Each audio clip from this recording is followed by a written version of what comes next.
قال رب اشرح لي صدري ويسر لي أمري واحلل عقدة من لساني يفقهوا قولي إن أصدق الحديث كتاب الله وخير الهدي هدي سيدنا محمد صلى الله عليه وسلم وشر الأمور محدثاتها وكل بدعة ضلالة وكل ضلالة في النار اللهم إني أعوذ بك أن أضل أو أضل أو أزل أو أزل أو أظلم أو أظلم أو أجهل أو يجهل علي ربي زدني علما ووسع لي في رزقي وبارك لي فيما رزقتني واجعلني محبوبا في قلوب عبادك وعزيزا في عيونهم واجعلني وجيها في الدنيا والآخرة ومن المقربين يا كثير النوال ويا حسن الفعال ويا قائما بلا زوال ويا مبدئا بلا مثال فلك الحمد ولك المنة ولك الشرف على كل حال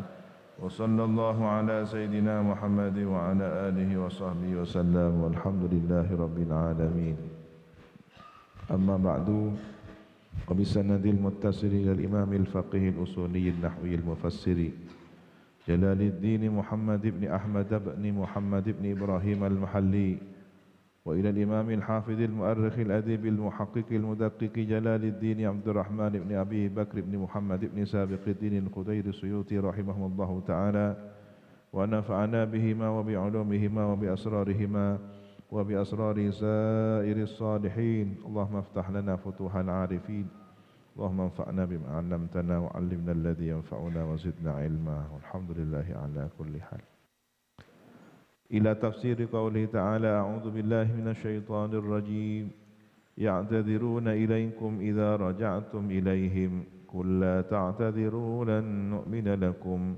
قد نبأنا الله من أخباركم وسيرى الله عملكم ورسوله ثم تردون إلى عالم الغيب والشهادة فينبئكم بما كنتم تعملون. Ayat ini kembali mengulang tentang tabiat perilaku orang-orang munafik yang mencari peluang alasan untuk tidak ikut perang fisabilillah. Iktidar, minta untuk udzur tidak ikut perang dengan alasan yang dibuat-buat. Kenapa diulang berkali-kali?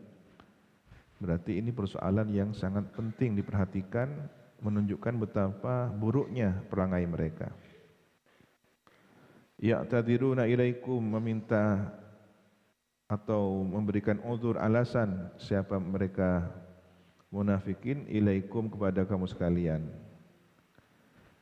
Kum di sini berarti Rasulullah, kaum muslimin, agar mereka ini tetap dinilai seakan-akan baik fit takhalluf, dalam tetap tinggal tidak ikut perang, tetap tinggal di Madinah tidak ikut perang ke Tabuk. Kapan mereka itu memberikan alasannya? Idza raja'tum ilaihim, apabila telah kembali kamu sekalian kepada mereka, minal ghazwi, dari peperangan.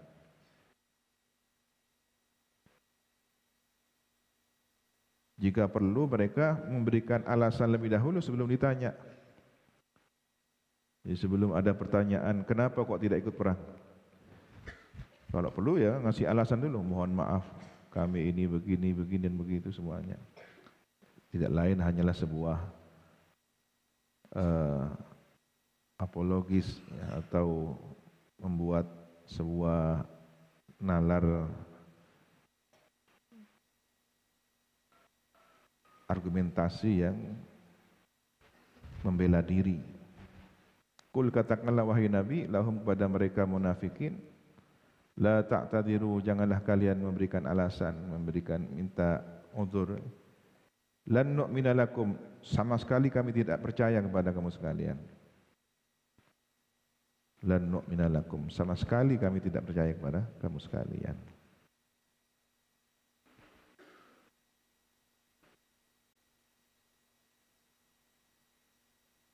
Jika ayat yang sebelumnya lan takhruju ma'iya abadan, jangan, sama sekali jangan keluar kalian bersamaku selamanya. Dan sekarang sudah tidak usah alasan-alasan. Saya tidak percaya, kami tidak percaya kamu sekalian. Nusaddikum, lan nusaddikukum. Kami tidak membenarkan kamu sekalian. Qad nabba'anallahu min akhbarikum. Sungguh telah memberitahukan kepada kami, Allahu siapa Allah, min akhbarikum, terhadap kabar berita kalian, ay akhbarna bi ahwalikum. Allah memberitahukan kami tentang kondisi kalian, kemunafikan kalian. Sudah tidak usah membuat alasan. Kami tahu, kami tidak percaya kepada argumentasi yang kalian sampaikan. Sungguh Allah sudah memberitahukan kepada kami. Ini membungkam apa yang selama ini disembunyikan. Orang munafik itu kalau sudah turun ayat, ketar-ketir mereka. Jangan-jangan ayat ini yang turun tentang diri kami, tentang diri saya, tentang keburukan-keburukan yang ada dalam diri saya. Wa sayarallahu amalakum, dan akan memperlihatkan Allah kepada amal kamu sekalian. Wa rasuluhu, dan rasulnya.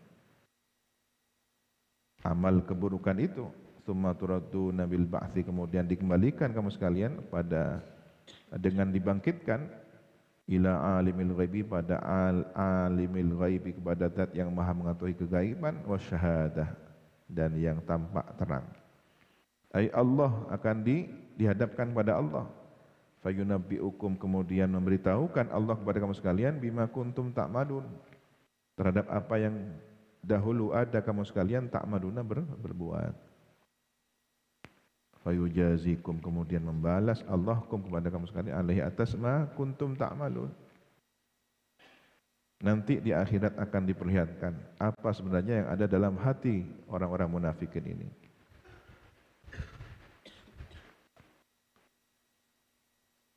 Sayahlifuna billah, akan bersumpah mereka dengan nama Allah, lakum, untuk kamu sekalian.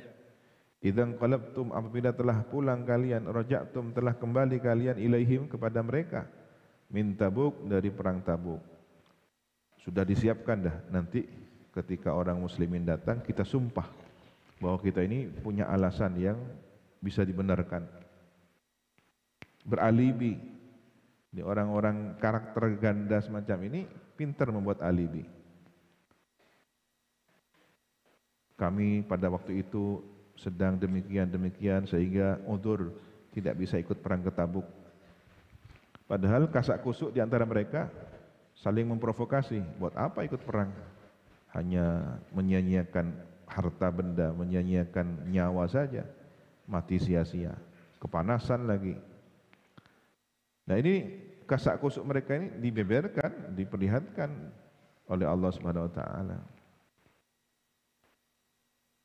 Jadi mereka sudah mempersiapkan sumpah untuk kaum muslimin ketika nanti mereka ditanya. Sepulang kaum muslimin dari Tabuk, annahum ma'dzurun, bahwasanya mereka munafikin itu ma'dzurun, orang-orang yang udzur, yang memiliki alasan tidak ikut serta fit takhalluf, dalam tetap tinggal di Madinah, tidak ikut perang itu. Litu'ridu anhum, agar supaya berpaling kamu sekalian, anhum, dari mereka, bitarkil mu'atabah, dengan meninggalkan mencaci mereka, tidak menyalahkan mereka. Mu'atabah itu ya dari itab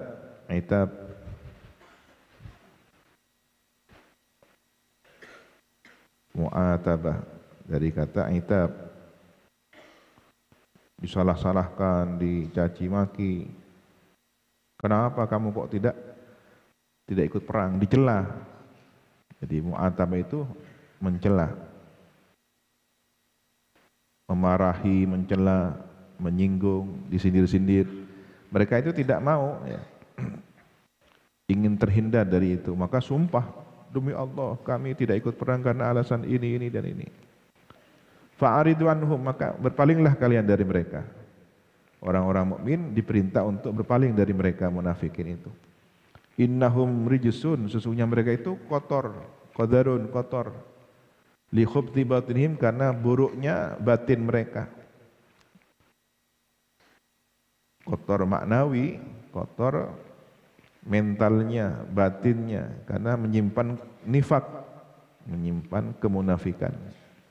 Wa ma'wahum jahannam, dan tempat kembali mereka, tempat berlindung mereka itu adalah jahannam.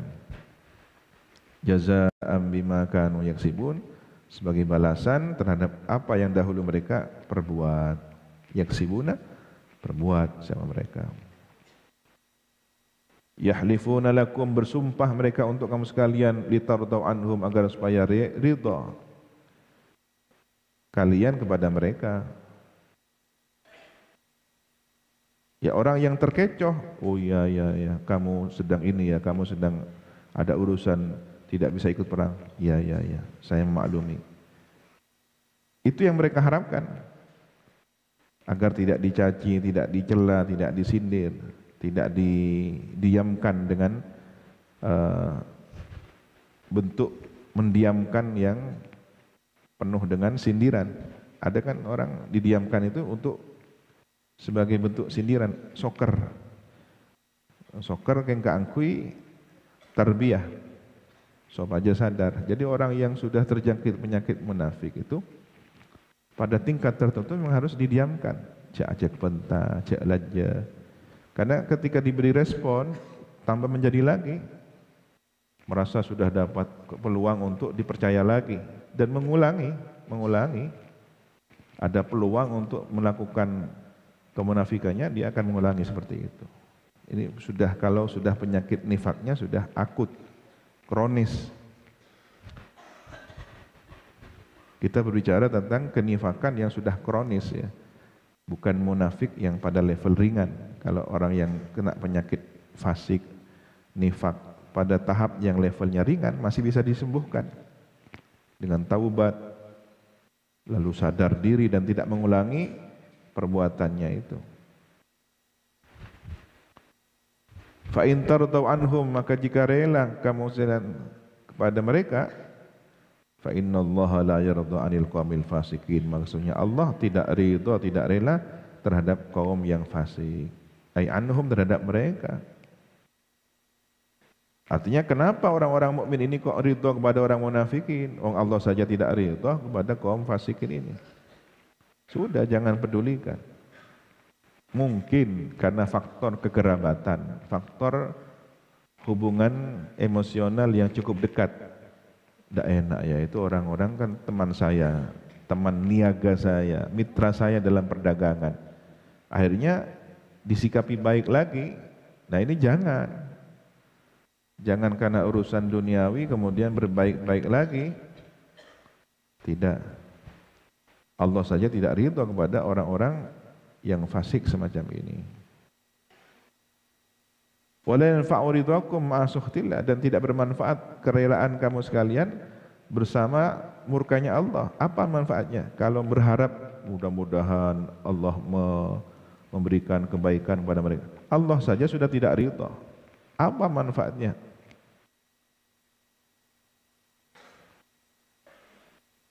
Jadi jangan merasa lebih bisa memberi hidayah daripada Allah Subhanahu wa taala terhadap orang-orang munafik ini. Ada orang tetap memelihara hubungan dengan orang-orang yang terjerembab dalam kefasikan. Setelah ditanya, kenapa? Ya, saya masih berharap orang ini mendapatkan hidayah dari Allah. Selagi masih belum ada tanda-tanda orang ini sudah dimatikan hatinya, boleh kita berharap seseorang menjadi baik. Tapi kalau sudah ada tanda-tanda bahwa orang ini sudah sulit diharapkan kebaikannya, kita jangan mendekat kalau tidak ingin ketularan penyakit kronisnya ya. Lihat bagaimana dua jambu, biasanya jambu yang berdempetan dalam satu tangkainya, satu tangkai pohon itu. Yang satu busuk, jambu biji misalkan, yang satu sudah membusuk. nempel kepada yang masih segar, masih baik. Kira-kira mana yang menularkan? Apakah yang busuk menularkan kebusukannya kepada yang segar, masih baik, ataukah yang baik ini akan mengubah yang busuk jadi baik, segar? Mana logikanya? Alam saja sudah mengajari kita, itu buah. Buah yang busuk menularkan kebusukannya kepada yang baik. Jadi jangan sok merasa lebih hebat bisa memberikan hidayah kepada orang tertentu. Bagaimana yang baik? Ya kalau sudah suruh diamkan, diamkan. Apakah kita berhenti sampai situ? Nah, sekali lagi, ketika masih belum ada tanda-tanda bahwa itu penyakit kronis, penyakit akut, masih bisa diharapkan, nasihati. Tapi jangan intennya kita ketemu dengan dia, nularkan keburukannya. Sama halnya dengan orang menangani penyakit, orang sakit. Itu sampai ada tempat isolasi, tempat steril, tidak boleh dikunjungi. Dokter yang masuk pun harus pakai alat yang sesuai persyaratan. Masker, tudung, pakaian anti virus. Kemudian selesai dari menangani pengobatan, keluarnya pun masih disterilkan, masih mandi. Itu secara fisik, penyakit-penyakit yang fisik begitu. Bagaimana dengan penyakit yang non fisik?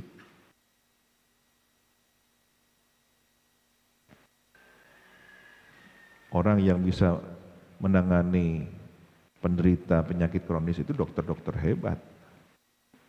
Maka yang bisa menangani orang-orang munafik ini ya dokter-dokter hati yang memang sudah tingkatnya waliyullah arifin billah. Itu. Kalau yang kita yang standarnya biasa-biasa saja, bagaimana bisa menyelamatkan orang lain sementara menyelamatkan diri sendiri saja harus berusaha bertatih-tatih. Maka jangan mendekati orang-orang yang sudah terjebak dalam kemunafikan sebagai teman karib, sebagai teman yang pertemuannya inten. Kalau sekali ketemu namanya sosial, kegiatan sosial, pasti kan ketemu, salaman, menyapa, tidak bisa dihindari. Nah, ini gambaran ketika kita berinteraksi sosial dengan orang-orang kafir. Ya, yang munafik saja perlu dihindari. Munafiknya dalam kategori sudah pada tingkatan kronis. Bagaimana yang sudah nyata-nyata, kemana-kemana sudah menyandang kufur, sudah Tuhannya berbeda, konsep akidahnya berbeda. Ya jangan dijadikan teman karib, jangan diajak ngobrol curhat dari hati ke hati sampai melebihi saudara sendiri. Dalam hubungan kemanusiaan ada batasan-batasan itu. Diplomasi kemanusiaan pasti, apalagi dalam hal dakwah. Boleh jadi dengan tutur kata yang baik, ya, mengubah hati seorang jadi lunak dan masuk Islam. Ini, jadi lihat perbedaan antara misi dakwah mengajak orang kepada kebaikan dengan bercengkrama ria, berakrab-akrab ria, tidak punya tujuan dakwah. Ada kan orang, ini teman saya sejak SD, teman saya sampai SMP, teman saya sampai SLTA, sudah akrab seperti saudara sendiri. Iya, tapi dia kufur. Setidaknya ada hal-hal yang secara prinsip luntur dari diri seseorang ketika sering bergesekan dengan orang-orang kafir. Bagaimana dengan yang hidup satu rumah sebagai suami istri? Suaminya non-muslim, istrinya muslimah, atau sebaliknya, suaminya muslim, istrinya non-muslimah. Tuhannya saja tidak sama kan gitu ya. Atas nama cinta, atas nama kasih sayang, seberapa kuat mempertahankan pernikahan itu? Wong Tuhannya saja sudah tidak sama kan gitu. Otomatis orang yang seperti ini ego terhadap cintanya. Kenapa? Suami Anda yang Anda sebagai suami berbeda keyakinan dengan Anda. Terus diambil cintanya. Tapi Tuhannya tidak dipercayai. Ya, suaminya muslim, istrinya non muslimah. Dia hanya cinta kepada suaminya, tapi tidak percaya kepada ketuhanan yang dipercayai oleh suaminya. Apa ini? Cinta apa ini kan? Di situ ada talbis setan. Seakan-akan cinta itu segala-galanya, padahal dia sudah mengabaikan cinta yang sejati. Kalau Anda mencintai suami Anda juga harus beriman kepada Tuhan yang dicintai oleh suami Anda. Begitu. Kecuali ada pertimbangan lain, mempertahankan anak, mempertahankan harta, mempertahankan keluarga dan semacamnya. Berarti bukan cinta yang sejati karena Allah kan gitu. Ada yang berdalil, bukankah Nabi mengajarkan bolehnya menikahi ahli kitab? Tunjukkan. Siti Sofia itu walaupun Yahudi darahnya, tapi beliau masuk Islam kan? Ini yang seringkali dijadikan argumentasi kelompok liberal atau kelompok yang memang melegalkan pernikahan beda agama. Sudah cukup beberapa orang yang menyampaikan curhat, di antaranya adalah artis terkenal di masa tahun 80-an. Tren bahwa dia itu adalah cinta beda agama, menikah beda agama dengan dalih kami bahagia.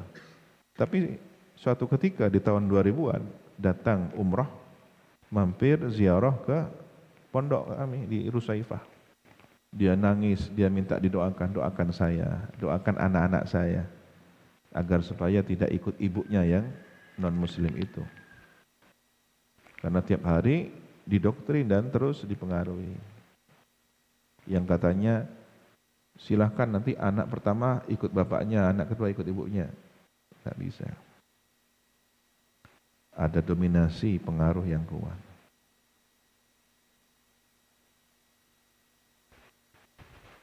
Al-a'rabu asyaddu kufra wa nifaqa. Nah ini ada lagi karakter yang lebih parah dari itu semua. Orang-orang ahlil badui. Al-ayah sadaqallahul azim. Wallahu subhanahu wa ta'ala alam.